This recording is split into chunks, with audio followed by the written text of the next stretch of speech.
Hi everyone, I am Paulo Figuetela, one of the reporters for Group 4. So we're going to discuss the environmental risk management at Chevron. So here are my team members, Janu, Crystalline, Noe, Romalyn, and Yvette. So here in our report, we're going to discuss the background of the case, statement of the problem, alternative course of action to address the problem, recommendation, and our key takeaways.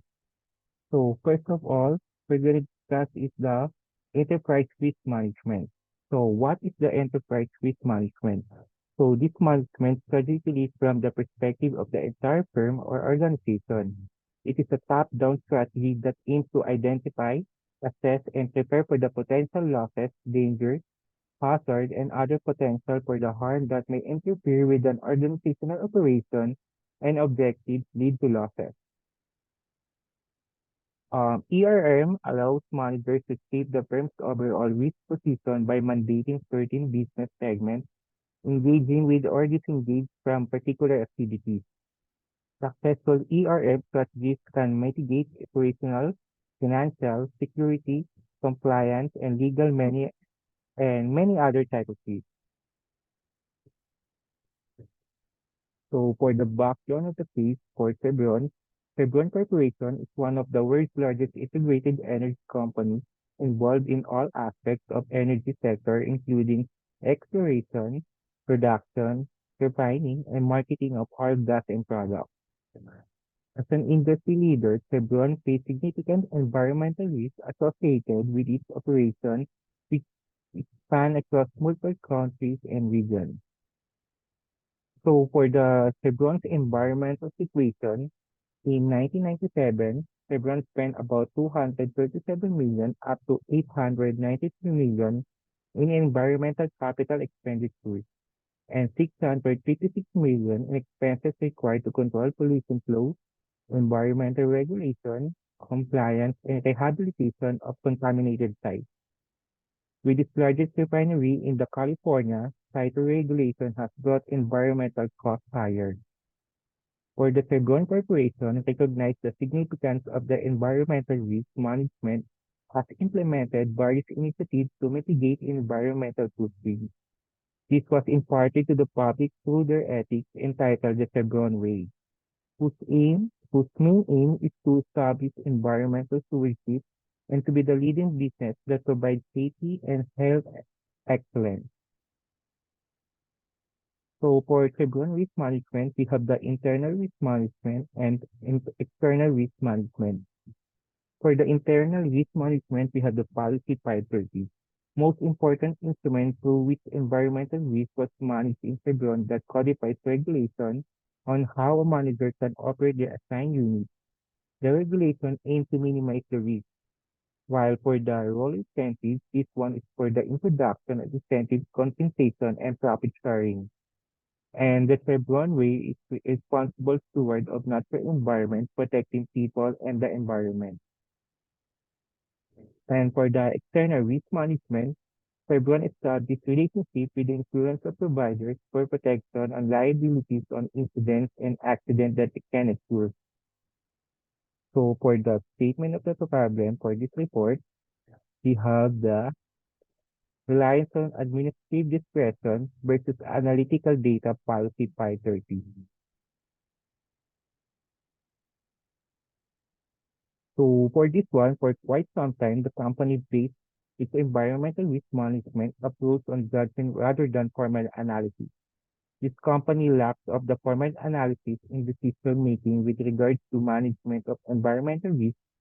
They rely on the management judgment based on their so-called policy 530, which simplify providing guidelines on how managers can operate their business units. Next one is the environmental expenditures versus financial performances. Chevron in 1997 lack of tools that can adequately assess environmental expenditures, including upcoming projects, potential health and safety risks. This lack of system company-wide that ensure the balancing environmental burdens and financial performance has been a crucial barrier on predicting possible investment losses. And next one is the decentralized organizational structure. So Chevron adopted a decentralized organizational structure. It composed of companies and business units whose only unifying code that somehow touches the environmental risk management is the policy priority. And risk assessment is mainly based on managerial discretion, incon- inconsistency on ensuring compliance with environmental regulation was tantamount. And next one is the addressing potential gaps in monitoring, reporting, and evaluation process. So for this one, since there was no company-wide tool that could integrate environmental consideration into a formal management tool, the monitoring, reporting, evaluation of both ongoing and proposed projects encountered gaps and inconsistencies in achieving success in environmental risk-free expenditures. And the last one is the incentivizing environmental performance. Fairgrounds incentive compensation and profit sharing play a small part in the company's environmental risk management. Their success sharing plan is mainly grounded on the probability with only a significant impact on their safety and environmental goals. Environmental performance was used in their company's promotion process rather than incorporating its own bonuses, calculation for which the promotion rely on executive judgment. So these are the alternative courses of action as implemented by Chevron.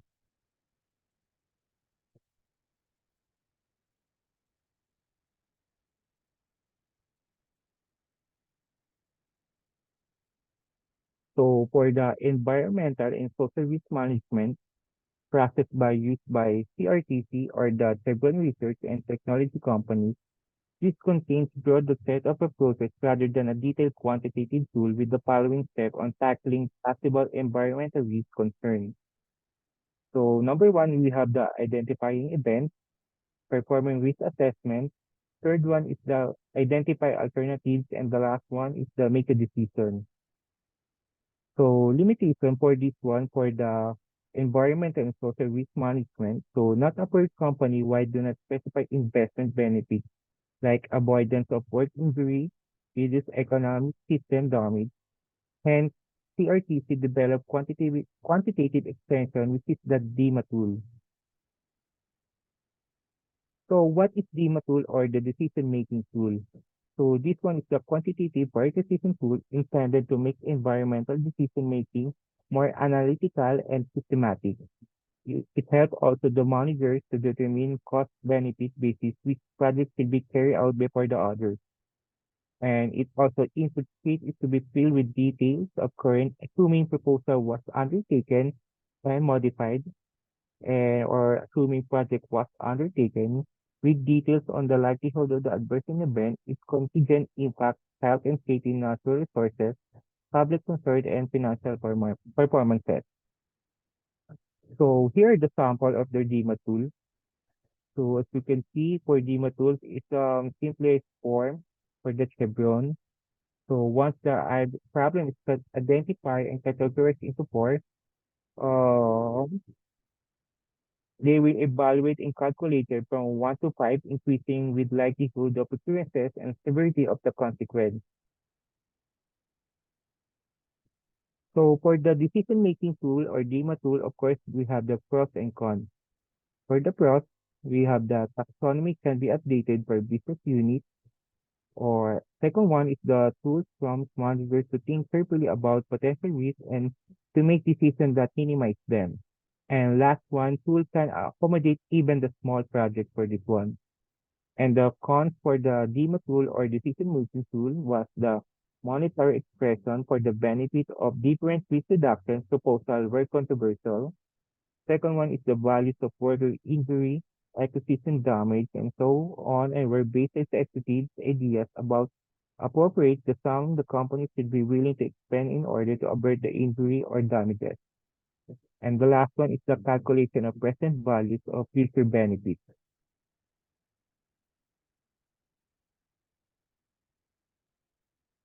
So for the internal risk management or the alternative course of action that's assessed by our groupmates, so for the policy 530, we have the strengthened environmental impact assessment and enhanced reporting and transparency. So, strengthening the environmental impact assessment, implementation of more on comprehensive and rigorous environmental impact assessment for all the projects. This will ensure the potential environmental risks are truly evaluated and addressed. While for the enhancing reporting transparency, strengthening the reporting practices by providing detailed and transparent information on Chevron's environmental performance, goals, and progress. This will enable stakeholders to assess the company's environmental commitment and practice impact more effectively. So, appointing of Civil Risk Officer. So, the appointed CRO is responsible for overseeing the managing and organizational risk management framework and ensuring that appropriate measures are in place to identify, test, mitigate various risks that the organization may face to ensure the company's long-term success resilience in the face of uncertainty. So for the role incentives, we have the evaluate and adjust incentives and the corporate environmental performance in calculating employee bonuses. So for the evaluate and adjust incentives, Chevron's current incentive system primarily benefits the higher management, mainly due to their significant ownership stake in the company. To propose an alternative approach, it would be a more beneficial to extend the incentivization to all employees ranging from higher level to lower level roles. By doing so, Chevron can ensure the active involvement of every individual in the development of risk management tools aimed at addressing environmental concern and cost expenditures.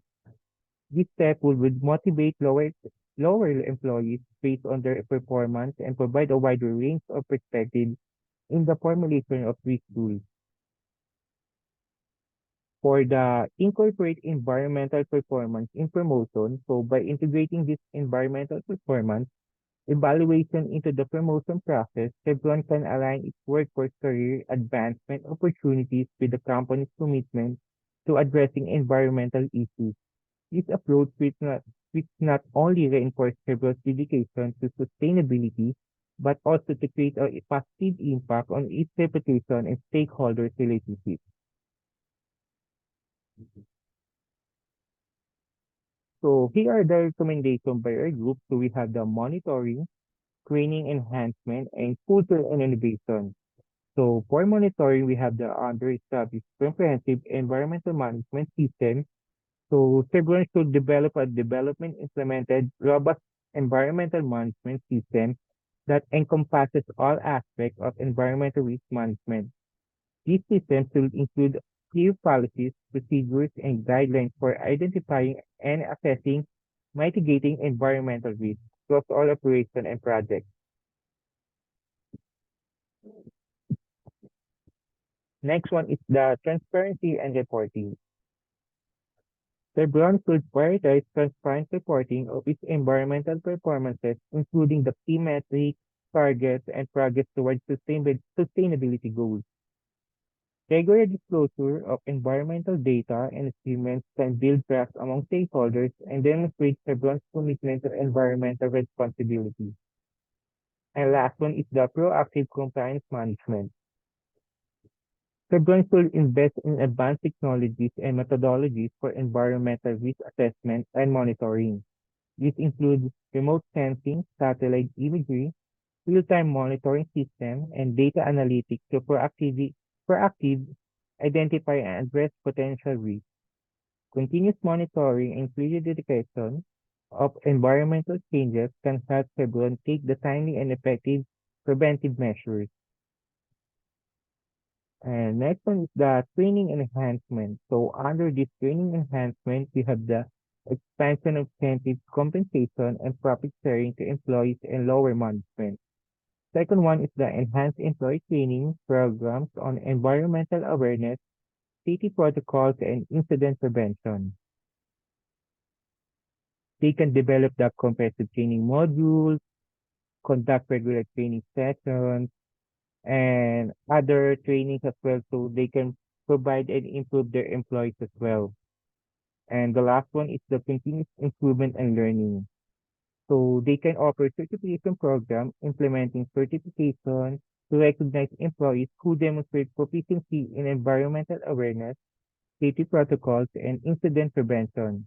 This can serve as a valuable achievement and encourage continuous learning and improvement for the employees. And last one is the culture and innovation. So promote a culture of environmental responsibility. So they need to engage in a community outreach initiatives to foster understanding their cooperation and support for the environmental stewardship. Next one is the invest in advanced technology and practices. To adopt renewable energy sources, they should invest in integrate renewable energy sources such as solar and wind power to reduce carbon emission and dependence of the fossil fuels. Implementing waste minimization and recycling technologies, they can utilize and advance the technologies and practices to minimize waste generation and enhance recycling capabilities, promoting a circular economy and thus reducing environmental impact. They can also explore the drone-based security, which they can use the drone-based security system to use and to monitor and detect potential environmental contamination, enabling productive measures and prompt response to mitigate risk. Next one is the climate change and related policies. Providing support, funding, and resources for local environmental projects that address community needs and contribute environmental sustainability and minimize the climate change of the impact. And last one is to establish fair partnerships, strengthening the stakeholders' relationships. Collaborating with the local organization and community groups to establish partnerships that support environmental initiatives and promote sustainable practices. So on our next slide, here are the key takeaways of my team members. For me as an accounts payable analyst, adapting to similar mindset of sustainability and responsibility can lead to more ethical and responsible choices. By incorporating sustainability principles into my work in promoting environmental responsible practices, I can contribute to more sustainable future and make a positive impact in my career. And for Keanu in banking and finance, he understands that risk inherent cannot be completely avoided. These risks encompass financial people-related and system process risks to effectively address the potential risks, and it's crucial for me or for him to maintain strategic approach and regularly conduct comprehensive audits to ensure that nothing slips between the cracks across the board. And for Norway, to strike balance between financial viability and environmental sustainability, they should keep improving, enhancing our risk management tactics while also looking into new techniques and instruments. And for Roma, after her work as a larger system, she understood much better the value of what we're doing as a healthcare professional. And now quote that I will say that prevention is really better than cure. And for seeing by following company policies and guidelines, constantly updating herself on risk mitigation activities and producing specific training to ensure accurate and timely submission of reports to health authorities, and by addressing preventing quality issues, he can play part of minimizing potential companies' financial losses so he can or he can provide breakthroughs that can change patient and people's lives. And for Yvette as an officer, adopting the best practices and promoting sustainable solutions contributes to a more environmentally conscious and responsible organization. So that's all for my report. So thank you for listening.